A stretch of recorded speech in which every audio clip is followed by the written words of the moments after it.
Your mother calls. It's a Wednesday evening. Nothing special. You can hear something on her end, a pot, maybe. Water running. She's probably in the kitchen.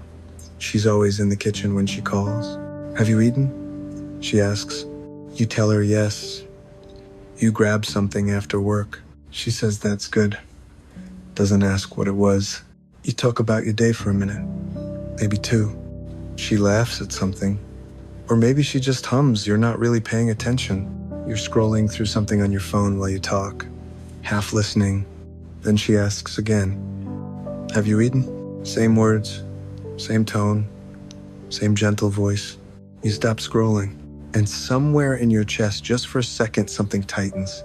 Most people hear that and think one thing. Memory. Something slipping. Something fading. You've probably thought it yourself.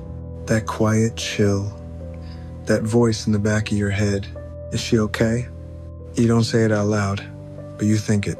And maybe she is. But that's not what's actually happening here. There are words people say that were never meant to carry information. They exist for one reason, to keep a thread alive between two people. You've done it yourself. Probably today. How's it going? Nice weather, right? You good? You didn't actually want weather report. You didn't need an update on their day. You wanted to stay connected. That's all. There's actually a name for this. Phatic communication. It sounds clinical, but it's something you've probably done 100 times without thinking about it. Words that don't really carry meaning. They just feel warm, like a hand on someone's shoulder, not saying anything, just there. Have you eaten? Your mother never needed to know about the meal. She needed to hear your voice. She needed to know you were still on the other end. As people get older, something changes. Not what they feel, how they say it. The big words, I miss you, I'm scared, I need you close, those get harder to say. Not because the feelings disappear. It's just, it feels riskier now.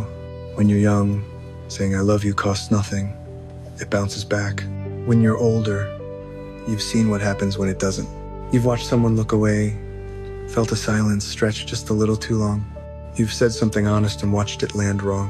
And that kind of thing, it leaves a mark. So after enough of those, you learn to be careful. You find safer words. A question you've asked 1,000 times. One that doesn't risk anything. It doesn't demand. It doesn't expose. It just keeps the door open. Your mother isn't calling everyone she knows. She's calling you. Think about that for a second. Out of everyone in her life, the neighbors, the old friends, the relatives she used to see, every holiday you're the one she dials. Not the woman next door who she's known for 30 years. Not her old colleague. Not her sister. You. That question, the one she keeps repeating, isn't random. You're the relationship she chose to protect. There's actually a name for why this happens. Socio-emotional selectivity. When people sense that their time is getting shorter and it's rarely a conscious thing, they stop spreading themselves thin. They narrow down. Fewer friends, fewer phone calls, fewer invitations accepted. But the ones that remain, they hold tighter. And here's the part that might sting a little. You hear the repetition. You feel annoyed, maybe even frustrated.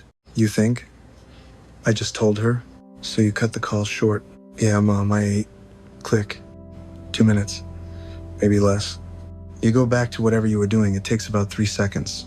And she sits there, holding the phone for a second longer than she needs to. What just happened without either of you realizing is that she lost the only thing she was reaching for. Not an answer.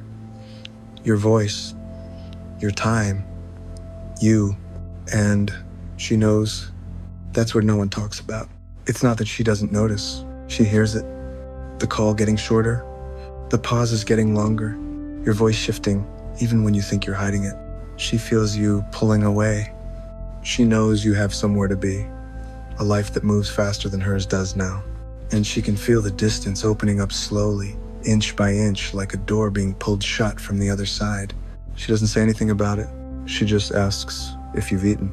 And she asks anyway, because not asking means you're already gone. You've felt this before, when you were small, lying in bed, the room getting dark.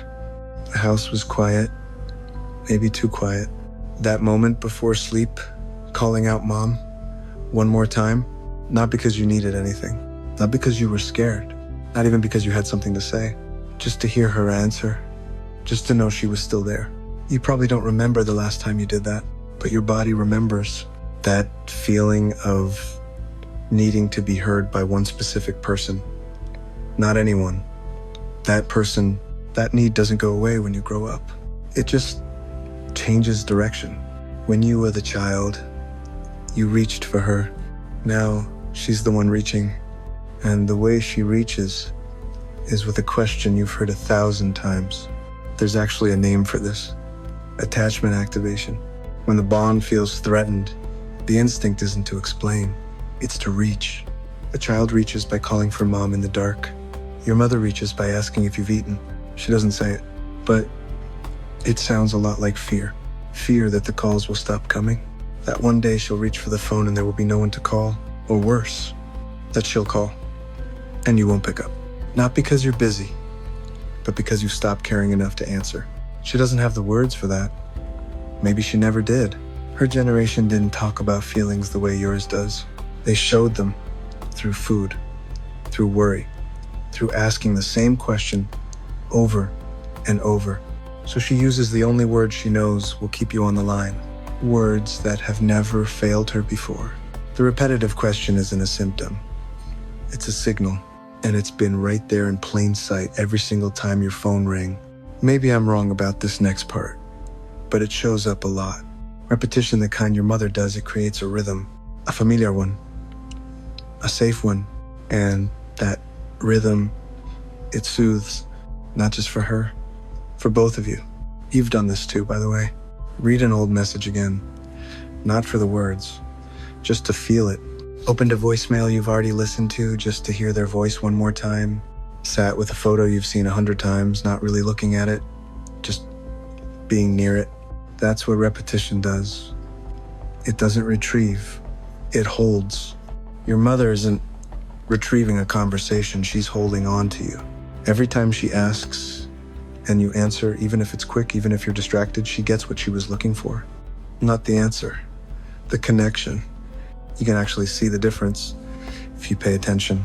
If the repetition comes with confusion, if she forgets where she is, loses the thread of the conversation, can't place familiar names, that's different. That's worth a conversation with a doctor. If she asks and then asks again 10 minutes later with no memory of having asked, pay attention to that. But if it's just the same familiar question, in the same calm voice, at the same point in every phone call, it may not be what you're thinking at all. There is something you can do though, and it's simpler than you'd expect. Next time she asks, don't rush to answer and hang up. Pause it. Then ask her back. What did you eat today, Mom? It's small. It costs nothing. It takes 5 extra seconds. But watch what happens. Her voice changes. She wasn't expecting that. There's a warmth that comes in. Something opens up. And suddenly the call isn't 2 minutes anymore. It's 5, maybe 7. And in that extra minute, she gets something no pill, no doctor, no advice column can give her. Your presence. And you'll notice something else. After you hang up, you feel different too. Not because you solved anything, not because she said something profound, but because you stayed. And staying. That was the whole thing. There will come a day and you won't see it coming. When your phone stops ringing, not because you're busy, because no one is calling anymore. You'll be standing in your kitchen, maybe making dinner, something simple. And for the first time in years, the house will feel too big, and it'll be quiet, too quiet. And in that silence, you'll hear it. Have you eaten? Playing back, over and over, not in your head, in your chest. And you'll wish more than anything that you could pick up one more time. That you could hear her voice one more time, even if it's the same question, especially if it's the same question, that you could say, yeah, Mom, I ate. Tell me about your day. And this time, you wouldn't be scrolling through anything. You'd just listen and stay on the line. Stay a little longer than you need to, the way she always did for you. And you'll realize she was never asking about the meal. Have you eaten? 3 words. Not a question. Not really. Just a woman sitting by a phone, hoping you'll stay a moment longer, hoping you'll hear what she's really saying. Maybe the only way she knows how to say, she's still here.